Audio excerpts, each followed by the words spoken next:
Taking a quick break at Delta Junction. We're going to see the, quote, official end of the Alaskan Highway milepost and some giant mosquitoes. And this is the size of the Alaskan mosquitoes.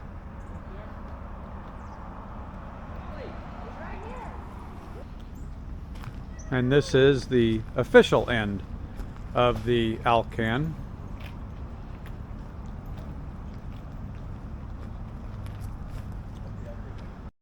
Mile 1422.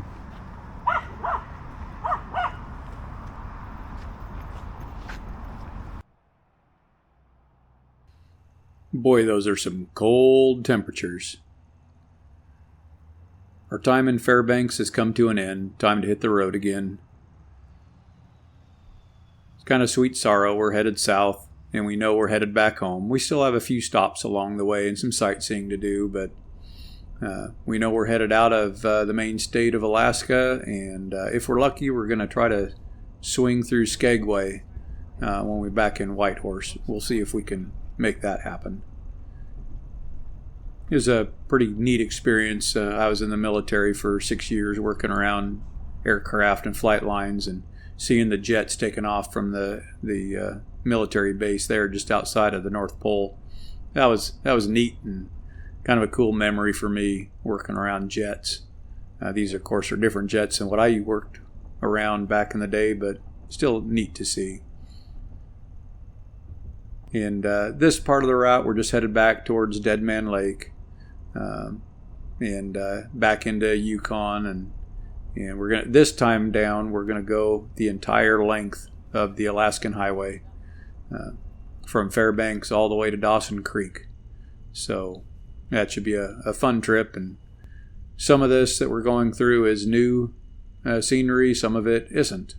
As we got closer to Dead Man Lake and the Delta Junction, we were back to some of the roads we were on before, and we'll be on that section of the highway we've already driven all the way into Watson Lake, but once we leave Watson Lake, it'll all be new stuff down there as well.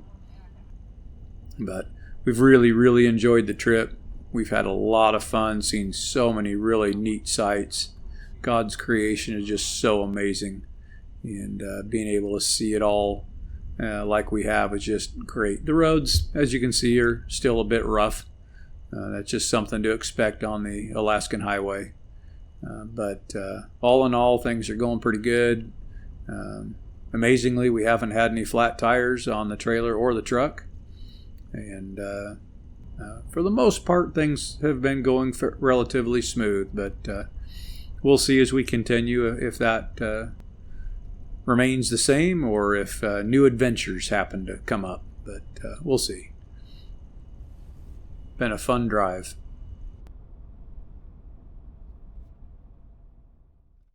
So we saw this bridge on the way up, but didn't stop. So we're taking a pit stop here to stretch our legs, use the bathroom, and see about the bridge here. It's the Canyon Creek Bridge.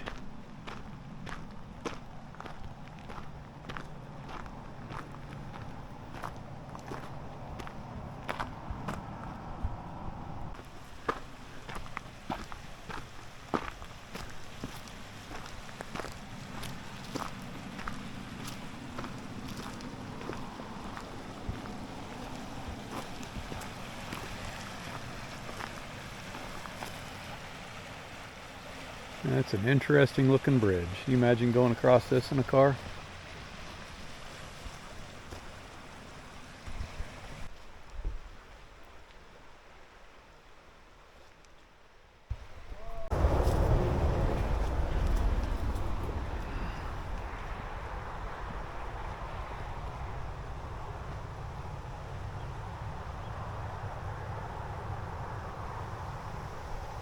I have to say that bridge looks a little sketch.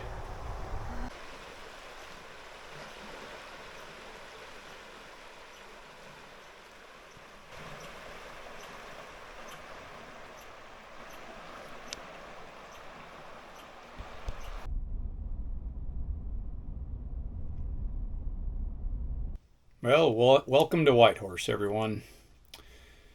We've had yet another issue with our RV during this trip. Kind of learned something the hard way. These dog bones, they're great at telling you what the problem is, but they only protect from a electrical surge. We ran into a problem here in Whitehorse. We hooked up, everything looked fine. We took off, did some errands, came back, and this dog bone was throwing a code saying we had an open neutral, which we found out is very, very bad, and we got really, really lucky our trailer didn't do something like catch on fire. That is a common thing with an open neutral. It sounds like what happens is the main power line is allowing electrical in to the trailer, but since the neutral is open, it's not allowing it back out. This has in turn damaged our converter. It now makes weird noises and clicks on and off continuously. So we've had to throw the breaker for our 12-volt converter. And our lithium batteries are no longer working properly. They are showing that they are 100% when they're not, or they're showing that they are low voltage when they're fully charged. They won't accept voltage when they're low. Our battery monitor itself was showing that our batteries were at like 50 or 60%, but the top gauge on the batteries themselves were showing they were 100%, even though they weren't, checked with a voltmeter, and they would not accept a charge. And then they started accepting charge, but it seemed like they were accepting more charge and discharging faster than they had been. So just for safety, we have pulled the lithium batteries out of the RV. Thankfully, I was carrying around a 12-volt lead acid battery in the back bed of the truck to run a winch that would hook into our rear receiver if we needed it. I figured we're going to be out in rural Alaska. We might need to self-recover, so I brought the winch. So I have relocated the wires out to the tongue. I have hooked up the lead acid battery, and I also just happen to be carrying a 4 amp battery charger that is capable of both lithium and lead acid batteries. So we're using that charger when we're plugged into electrical to charge the lead acid battery, and we've gone to that and pulled the lithium out just to be safe. So I guess the moral of the story is don't trust a dog bone. I've done a little bit of research. I guess I should have done more research before we left on our trip. Get a true electrical management system, like a Bulldog or several other brands make them as well. When they detect an issue like open neutral, open ground, things like that, they will shut the electrical off from the stand to the RV. And that may have saved our converter and our batteries. I don't know for sure, but I think it may have, had I had a true electrical management or EMS box instead of this silly dog bone that only protects you from surge. And it's nice enough to tell you when something's wrong, it just won't shut the power off to save the stuff when something goes wrong. So another hiccup along the trip, but we'll figure it out. We'll get through it all. So just the more you know, don't trust dog bones.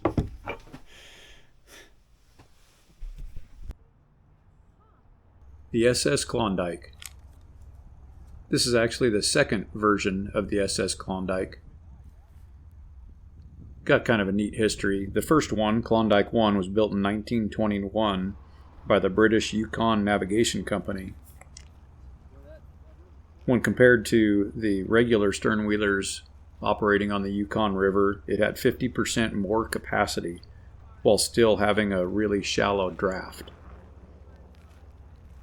It had a capacity of 270 metric tons without having to have a push barge. In June of 1936, it ran aground on the Yukon River. They salvaged the boiler and engine and fittings to build the second one, and they say you can still see the hull during low water on the Yukon River. Klondike 2, the one you see here, it was built in 1937 and carried freight until the 1950s. When the highway from Whitehorse and Dawson Creek opened up, most sternwheelers were decommissioned. They kept the Klondike 2 alive by using it as a cruise ship, but that only lasted till about 1955. It was donated to Parks Canada and restored, then moved to its current location in 1966. It's been designated a National Historic Site as well. It's 210 foot long, 41 feet across, and has a 4 foot 11-inch draft. And it was closed for new restoration projects. Then we headed off to the Yukon Interpretive Center area. They had some life-size statues of mammoths. And we've been driving by and seeing them several times on our previous stop here in Whitehorse when we had our trailer frame issues and never had the time to stop. But it looked interesting, so we had the time this trip and was able to do some sightseeing, so we came down and took a look. Was able to get our pictures with some of them, which was kind of neat. And this was an interesting find. My brother Brent actually told me about this. So he told me about this land train that was used by the U.S. Army. And it just sounded so crazy and weird. Had to check it out. The idea was developed by the La Tourneau Incorporated out of Longview, Texas in the 1950s. The system is based on kind of like a locomotive. It's got a diesel generator running electric motors, and there's an electric motor at each wheel, so they all have traction, so it helps get over rough terrain. And they were asked to develop this for the U.S. Army, and LCC, which is in the name of this, is for Logistics Cargo Carrier. It was a 16 by 16, not a 4 by 4, but a 16 by 16. All the wheels had power. And it was one locomotive with 3 cars and could carry 45 tons. It's a really interesting, neat stop to see. And then we got to check out this. This is a Canadian Pacific Airlines DC-3. And I didn't know it at first, again, when we were here for our trailer frame issues, but it seemed like every time we drove by, it was pointed in a different direction. So this aircraft flew in the 1950s, and then 1977, after a fairly good life, it was restored, and it was suggestion by one of the folks that was doing the restoration that they actually turned it into a wind vane. So it was mounted in 1981 as a wind vane on this post, and it was restored in 2001. Really interesting, neat thing that they did with this old airplane. Looked really cool. And this is the old log church museum. This was Yukon's first church in Whitehorse. The first Anglican bishop, William Bompas, saw that there was no church in Whitehorse and asked Reverend Richard Bowen to build one. Bowen arrived here in Whitehorse in August 1st, 1900, and immediately started building the church and a rectory August 1st, 1900. First service was held in the church October 7th, 1900. It's amazing how fast they were able to complete that building. The rectory was started 3 months later when it was negative 29 degrees. How would you like to build a church in those kind of temperatures? A new cathedral was built here in Whitehorse, and this one closed January 17th of 1960. As you can probably tell, the Transportation Museum and the Log Church both were closed because of how late in the season it was. And then something we've been waiting for a long time.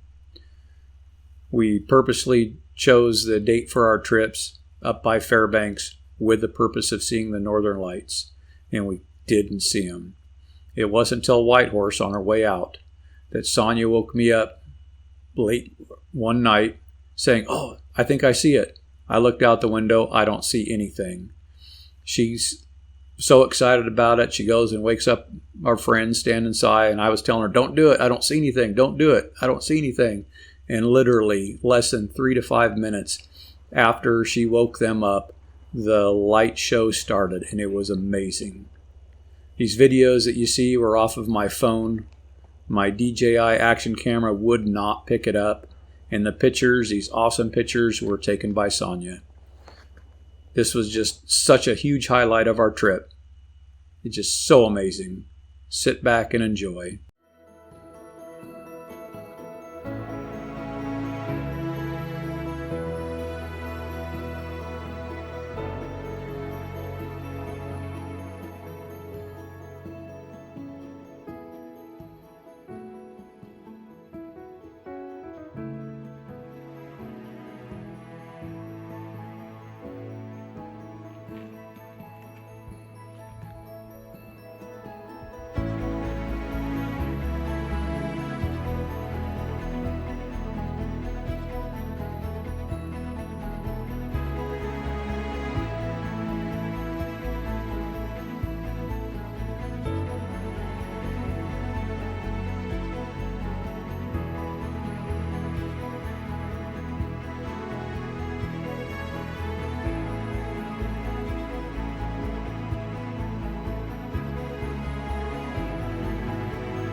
Seeing the Northern Lights was just so amazing.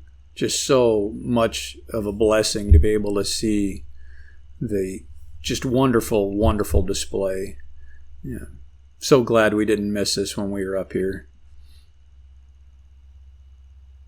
Thanks for watching.